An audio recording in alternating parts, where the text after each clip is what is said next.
John Holland Cazale was born on August 12, 1935, in Revere, Massachusetts. From an early age, he showed a deep passion for acting, studying theater, and building his career, first on stage in Boston and New York.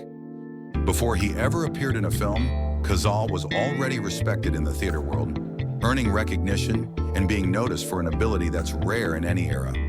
He could bring emotional depth to a scene without forcing it, making even quiet moments feel alive. In 1972, Cazale made his film debut in a role that would define him in the eyes of generations, Fredo Corleone in The Godfather, directed by Francis Ford Coppola. He wasn't the lead, but his portrayal of the emotionally fragile and vulnerable brother inside the Corleone family left a permanent mark on the story. Fredo wasn't written as a flashy character, yet Cazale made him unforgettable, because he played him as human, not as a plot device. That performance caught the attention of the most influential filmmakers of the time. Over the next few years, Cazale appeared in 2 films in 1974, The Conversation, also directed by Coppola, and The Godfather Part II, where his role as Fredo was expanded in a decisive way. These weren't just successful movies, they became pillars of what many consider the golden era of American cinema. And in both of them, Cazale did what he always did. He made the emotional stakes feel real. In 1975, he appeared in Dog Day Afternoon, directed by Sidney Lumet and starring Al Pacino.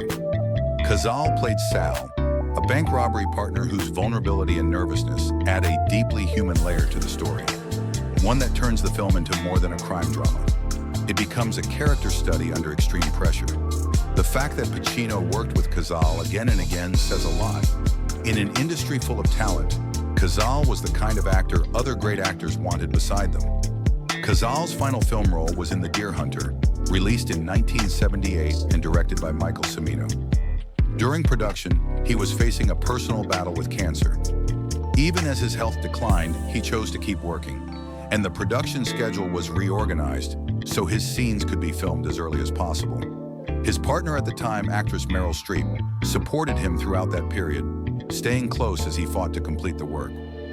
Cazale did finish his part in The Deer Hunter, but he never lived to see the film released.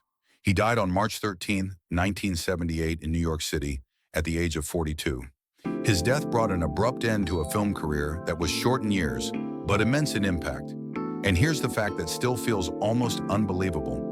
Every film John Cazale appeared in during his lifetime was nominated for the Academy Award for Best Picture. Those 5 films, The Godfather, The Conversation, The Godfather Part II, Dog Day Afternoon, and The Deer Hunter, are now widely regarded as defining works of 1970s cinema. 3 of them went on to win Best Picture. It's a near unmatched streak in modern film history, and it speaks not only to the caliber of the projects he was part of, but to the kind of artist he was. Cazale was never a traditional leading man. He was a character actor, someone who brought nuance to roles that demanded sensitivity, especially in stories filled with louder, more explosive personalities. But that was exactly his strength.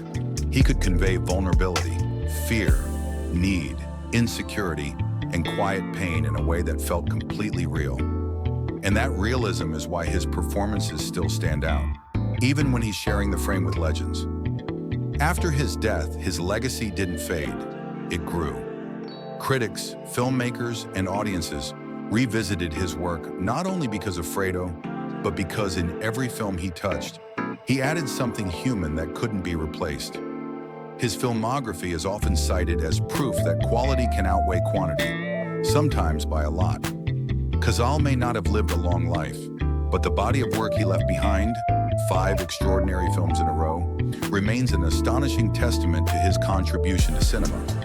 He proves something Hollywood often forgets.